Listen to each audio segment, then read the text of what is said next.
I'm Mark. And I'm Josh. And this is Comics Are Awesome, brought to you by Alter Ego Comics for the week of September, whatever it is, 27th, 2017. Sure. Yes.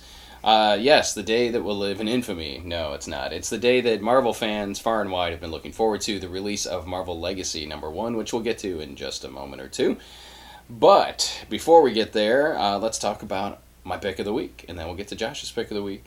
And it does tie in a little bit to Legacy. My pick is Generations, The Americas. I would have gone with the Captains. But did we have the Captains already? Was Captain Marvel the Captains? Or was the Marvels? I think it was the Marvels. Also, it should be... Yeah, it should yes, the Captains. Because you can't pluralize Americas unless one of them is now Captain Brazil. There's North America and South America. Right, but neither of them represent that continent. Sam Wilson could.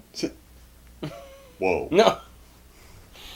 He represents... Are there two Americas? I guess, yes. Well, yes, there are, but that's a whole different thing. All right, so we got the Americas. Let's just say Generations, Sam Wilson, Captain America, and Steve Rogers, Captain America. Written by longtime Captain America scribe Nick Spencer, who is responsible for Secret Empire, and artwork by Paul Renaud. Artwork was top-notch in this, and I don't know who Paul Renaud is. I should do a little more research.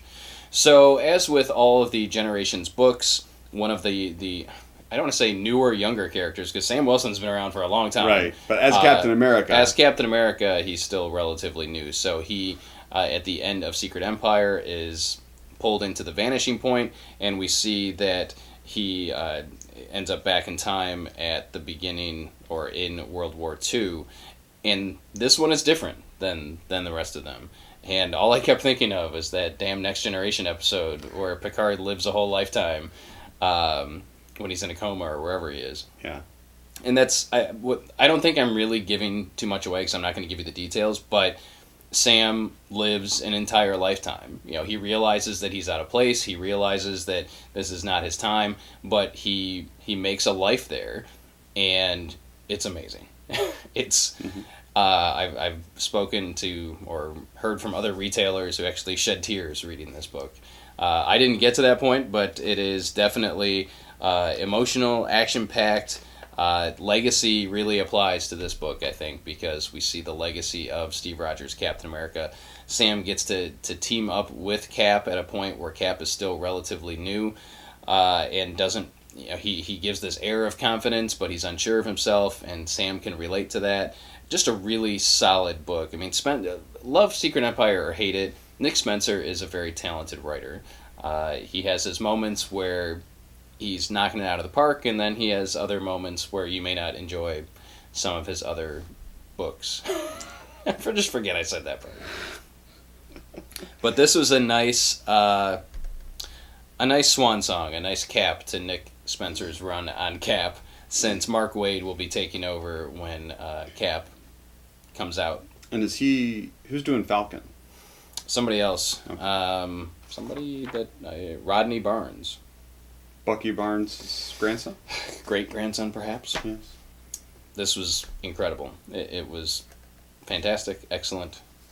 Also out this week, because they had to cram as many Generations books out before we got to Legacy, is Generations, The Spiders, Miles Morales and Peter Parker, another one that is just outstanding. Written by Brian Michael Bendis, artwork by Ramon Perez. Miles is pulled back in time to when Peter is just starting at Empire State University, and he gets to see Peter at one of his lowest points, and Miles is kind of at a low point in his series right now, not really down with being Spider-Man anymore and trying to find his place in the world, and he has a great conversation with Peter. And that's what these books are about. It's conversations, it's interaction between the characters. So both Generations books get a thumbs up this week, with the Americas nudging out the Spiders for my pick of the week. And we're going to talk about this now. Okay, so this is ASM through 33, right? The cover where he's under the thing? Sure. I mean, that's... Yeah, I don't remember the number, but... But yeah, but it's that one. Okay, so that's just after he starts college. Okay. Miles and another character quote a movie that came out in 2008. I did not catch that. But when Miles goes back, he's in, like, geeky 60s, 70s Oh era clothes. yeah. And then I'm with you. Yeah. What the hell, Bendis? Well, no, I think it's a representation of how screwed up the Marvel timeline is with this rolling thing. But, because, I'm also not clear on the age gap between Peter and Miles at this point. But it's so good. It's great. And Miles was a middle Miles, schooler when he first hit the scene. Right. When he first became Spider-Man, he was like 12 years old. Yeah. In another universe. But and that was a little jarring. Now that I think about it. And why are they drawing Harry like he's Norman? I don't know. Harry's in college and he looks like Norman his dad. Osborn. He looks like an old man. Yeah. Old man it's like Harry. Mr. Weatherby or something. Well, that's just Ramon Perez. Yeah. There's it's great. It's just jarring because I wanted to figure out what the hell is going on. Don't think about it too much. Just accept it for what it is. And you'll see when you get there. But, send a letter. You should. All right, write a letter. Put it on your blog. My pick of the week this week is Lonely Place of Living, Part 1, Detective Comics 965. It was running neck and neck with another book we'll talk about in a minute. But this is the first part of the story from Tim Drake's perspective. He's been captured by Mr. Oz and thought dead by most of the DC Universe for, I don't know, a year, since like the end of the second arc of Detective Comics after Rebirth. And this is not a Detective Comics issue. The rest of the team is barely in it. It is almost exclusively about Tim and his relationship to Bruce and Dick and his capture or his captivity in not the Vanishing Point, wherever the heck Mr. Oz's secret superhero, supervillain, Marvel or DC character prison is. But this is, we get to see flashbacks or sequences as Tim kind of relives or retells parts of his life to Mr. Oz, to Dr. Oz, and we see the original Lonely Place of Dying stuff, and it's just so good. I love Tim Drake. Tim Drake is in a lot of ways my favorite Robin. Nightwing is one of my favorite DC characters. I love Dick Grayson, but as Robin, I think Tim Drake is the greatest Robin. He's the only one that figured out Batman's identity on his own. He's the only one worthy of being the world's greatest detective when Batman is not available. And if you are any kind of a Tim Drake or just a general Batman-Robin kind of team-up fan, this book is amazing. It's heartfelt, and it moves the plot forward while acknowledging things that came before, and just awesome. Written by James Tynion, who's done the whole run of Detective, I believe, with art by Eddie Barrows. And, yeah, it's great. And there's a little bit of a surprise at the end. I mean, that's sort of a surprise. We already knew part of that, unless we're talking. Oh, that, yeah, okay, yeah, that's definitely a surprise. That stuff happens. At See, we both forget about the things we read because we read so many. I read like 15 books last night. You read probably twice as many as I did. But also out this week, also relating to Mr. Oz's prison, Action Comics 988, Part 2 of the Oz Effect. So are we going to talk about who he is, or we're just going to... Yeah, I think we're allowed to. It's been 2 weeks. I'm sorry. And it was spoiled on the interweb. Well, it was spoiled on the interweb before it even came out. But it's been 2 weeks. Yes. It's a weekly show, folks. Mr. Oz is Jor-el, father of Superman. And so what we get here is Jor-el kind of recapping to Clark in the Fortress of Solitude. They're in the fortress, right? Yeah, because Calyx is there. What the details, trying to convince Clark that he's really his father, and the details of his history, how he escaped Krypton, and where he's been all the intervening years. And it's very good. It's very interesting. I suppose I should acknowledge who wrote this. It's Dan Jurgens with art by... Ryan Sook. Yes. And it is very good. And obviously, if you were going to read Detective, it was going to be spoiled, because in there I think you find out he's Jor-el as well, because Tim knows. But yeah, very, very cool, very top-notch stuff from DC this week. All right, the moment Marvel fans have been waiting for. Marvel Legacy #1 is here, written by Jason Aaron, artwork by a bunch of other people, not named Jason Aaron. Let's go with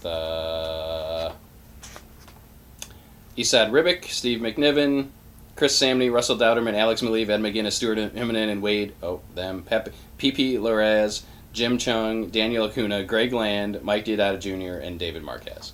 And are most of those people who are... And Jerry Mathers as the Beaver. Because, I noticed the scenes with Steve were drawn by Samney. Mm-hmm. So I didn't know if they were all tied to whoever's doing the new book. Yes. Okay. Yes. So they matched the forthcoming stuff. Dowderman is continuing on Thor. Malieve is doing whatever, Jessica Jones, I don't know. Chung is doing the Thing and Human Torch, Marvel 2-in-1. Yeah. Okay. Should you get it? Absolutely. It is a giant beast of a book. There's all kinds of stuff. It shouldn't be a surprise because it's been out there, but the 1 million BC Avengers are in here, which is kind of fun. And just don't think about it too much. Time has no meaning in the Marvel Universe.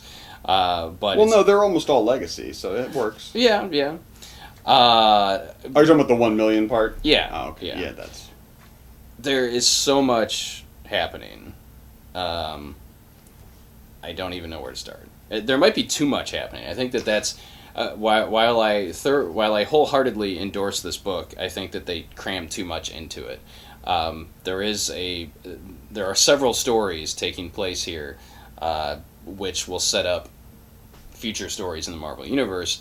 But then they also pull like a Marvel .1 where they drop little bits and pieces, whether it's a 2-page thing where we talked about the different artists who are associated with the series. So, there's like a 2-page Captain America deal in here, and there's a 2-page something or other. I mean, it's all tied together by the voiceover throughout the book, or yeah. the narration, I guess. Yeah, and the narrator is a surprise, I think. I don't think anybody was necessarily expecting that. There's also the return of another character, which maybe people didn't know about if they stay off the internet. I liked it.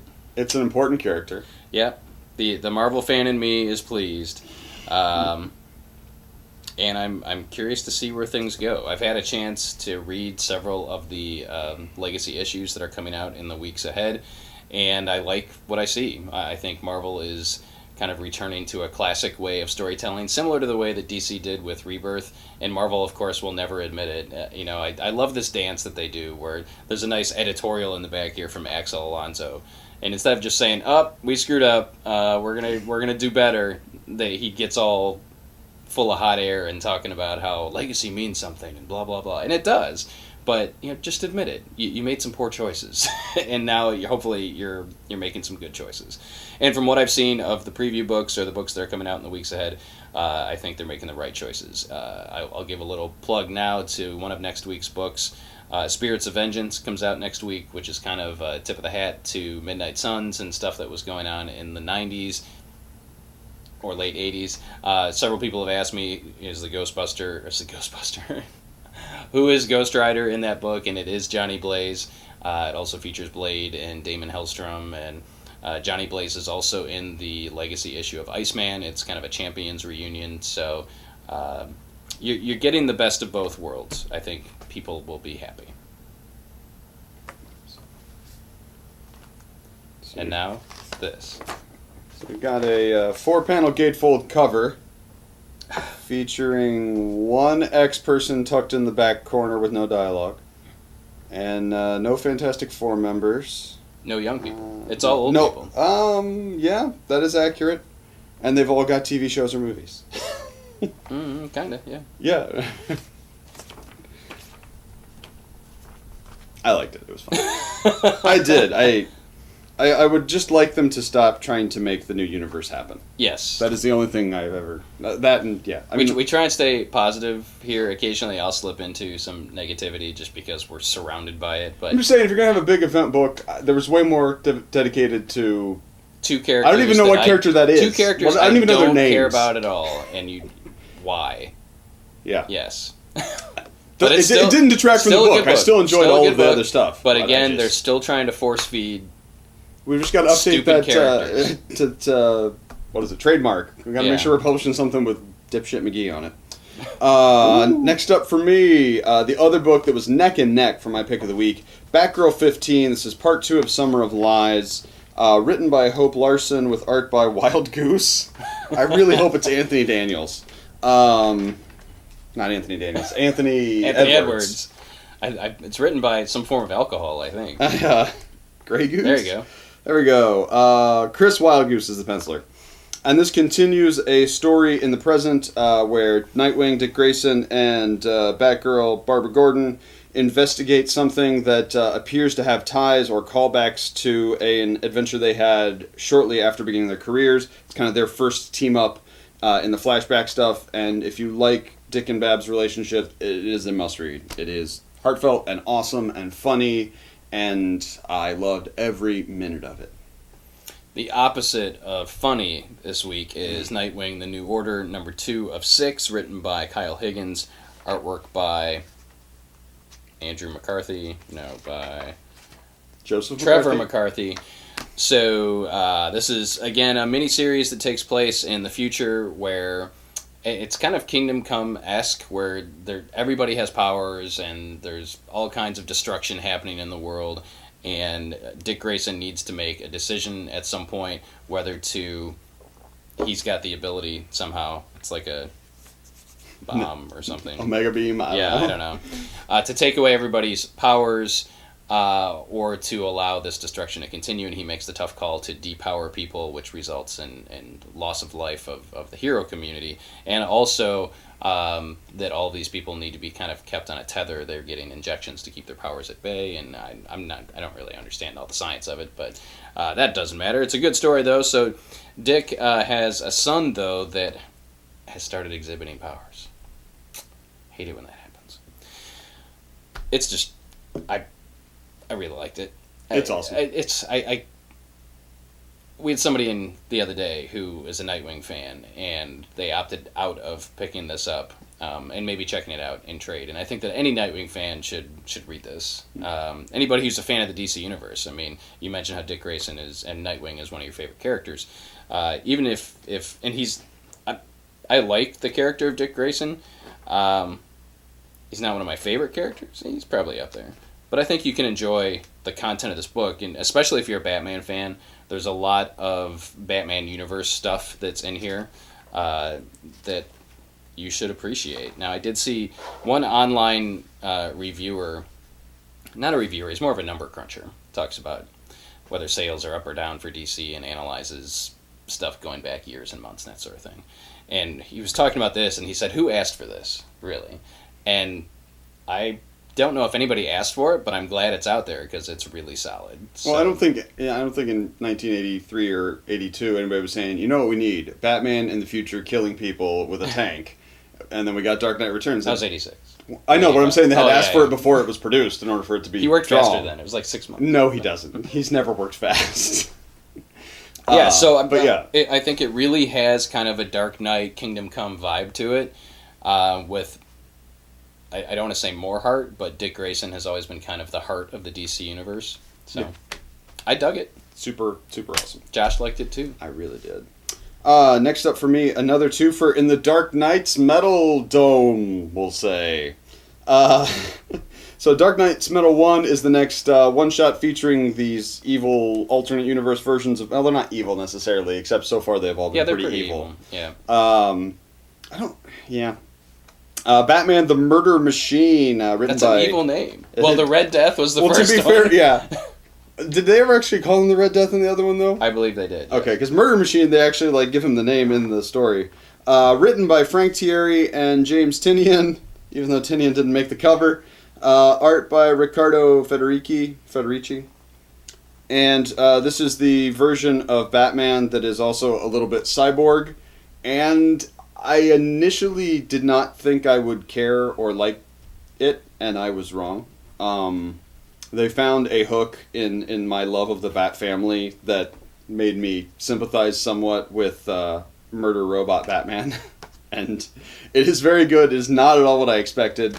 Just like the Red Death, we see stuff both on the universe they're from and little bits as they infiltrate our universe. Top notch.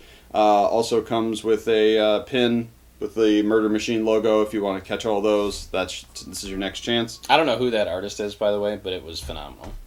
I really dug the art. I mean, you mentioned his name, but it means nothing to me. Right, it's not. He's not a known quantity. Speaking of artists that are phenomenal, we've got Suicide Squad 26. This is part 3 of the Gotham Resistance, which ties into Metal. The first 2 parts being Teen Titans and Nightwing last week and 2 weeks ago. And this is written by Robbie Williams. Mm-hmm. Or just Rob. Or Rob. By Rob. Isn't one of those a musician? Isn't Robbie Williams a singer or something? I don't know. And art by Stephen Sedgwick, who Mark raved about last week on Aquaman, and who we've all raved about for years on Witchblade and Sunstone. Yeah, Sunstone. I'm like, the lesbian bondage book. What's it called? That one. And this continues the story of the weirdest team up ever: Killer Croc and Harley Quinn, and Green Arrow and Dick Grayson and Damian fighting through the rings of hell of this Gotham. Going up against, this time, a powered-up Poison Ivy. We also get, at the end of the previous issue, we saw... Okay, it's the weird Man Who Laughs Robins, right?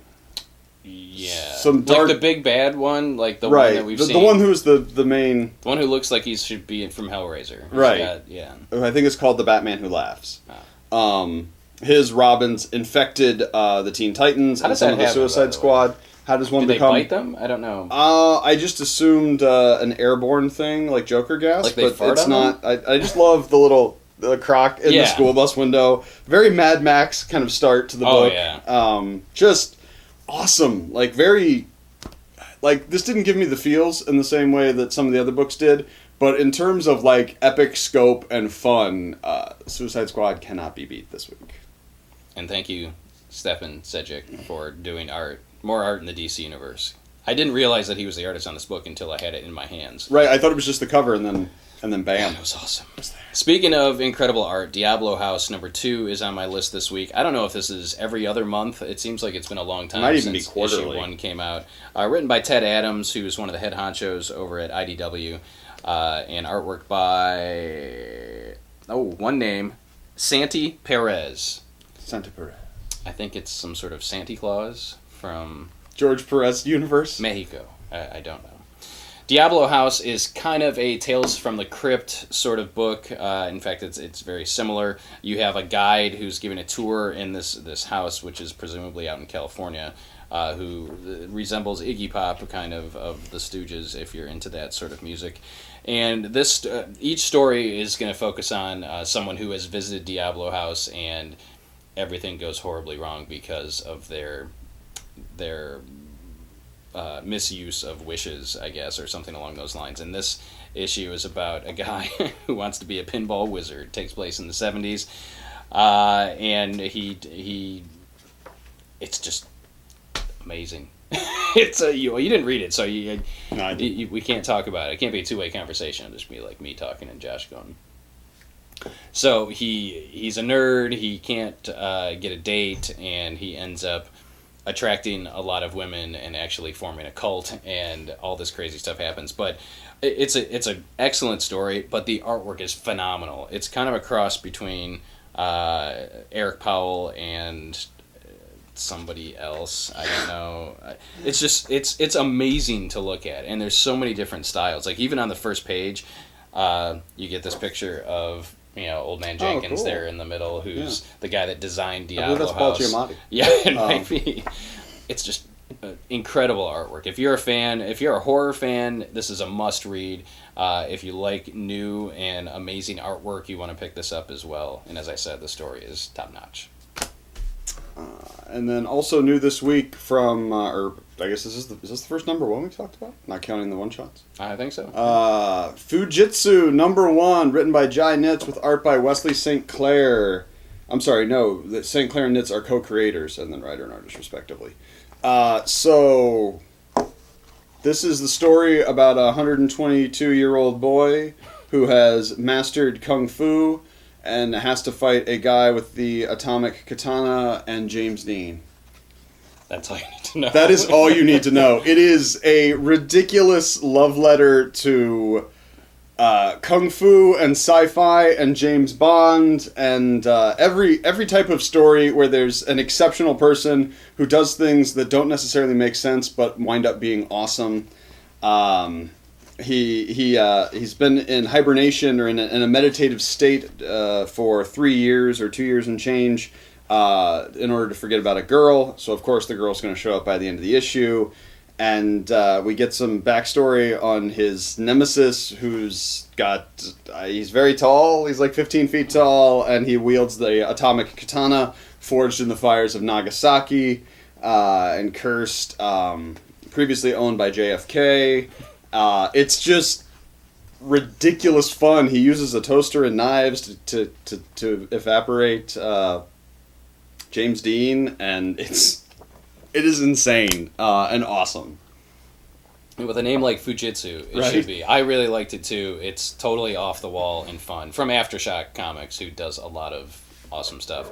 And finally, just a shout out to the second issue of Hi-Fi Fight Club, with the hopes that at least 2 of you will pick this up someplace at your local comic shop or at our shop, because it is so good. And, you mentioned its similarity to Giant Days. Definitely, I am even getting a little bit of a Strangers in Paradise vibe off of it. It might just be. And again, I don't know how many of you out there have even read Strangers in Paradise. It's been so long since it's been in print. They did. Well, it's in print. It's been so long since it was. It's always been available. Yeah, and it went on for so long. So that if you started, it's huge. Yeah, but they did announce that a movie is being made. So there you go. So Hi-Fi Fight Club is an excellent book full of interesting characters, a great premise, amazing dialogue, and artwork. So you should be reading it. Yeah, top notch. We've also got a couple new graphic novels this week. Volume 4 of Sex Criminals, titled Fourgy. And is that what my phone has? Yes, your phone also has Fourgy. Written by Matt Fraction, art by Chip Zdarsky. If you're reading it in single issues, you may still want to check out the trade, because we get, looks like, 4 or 6 pages in the back of new content that is not in the regular issues.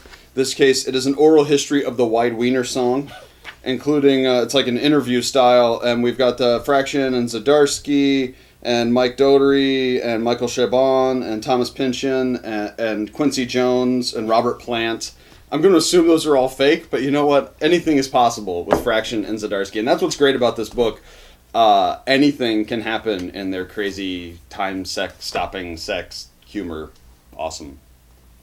For those of you that are consuming The Walking Dead in trade paperback volumes, volume 28 is out this week. This is the newest of those volumes, so come and get it. The series comes back to AMC in less than a month, I believe. And speaking of TV stuff, we've had these sitting on the table the whole time that we've been with you today. Diamond Select Toys is doing these really cool Marvel Gallery statues of Marvel comic characters, and these are the first 2 movie universe or TV universe characters. So we get the Netflix versions of Daredevil and the Punisher. Suggested retail on these is only $45, which is a steal. And each. Yeah, $45 each. They have been selling, the line as a whole has been selling well for us in the store. Lots of variety to choose from, and as I said, they're a relatively inexpensive way to show off your affection for certain characters. And they're not so big that you have trouble finding a place to keep them. Yeah. Like, I love awesome scale statues. They look great, but I only have room for so many of them. These guys are a little more manageable in that department as well. So that is it for this week. All kinds of amazing stuff. So head out to your local comic shop or come visit us at Alter Ego Comics. We'll be happy to talk to you about comics that are awesome. Like this episode, please, if you liked it, so that more people can see it, and hit the subscribe button so you're kept in the loop when we add a new video. And I've had several people over the years have mentioned in the comments, I can't believe you don't have more viewers. I can't believe more people don't watch the show. We also can't believe.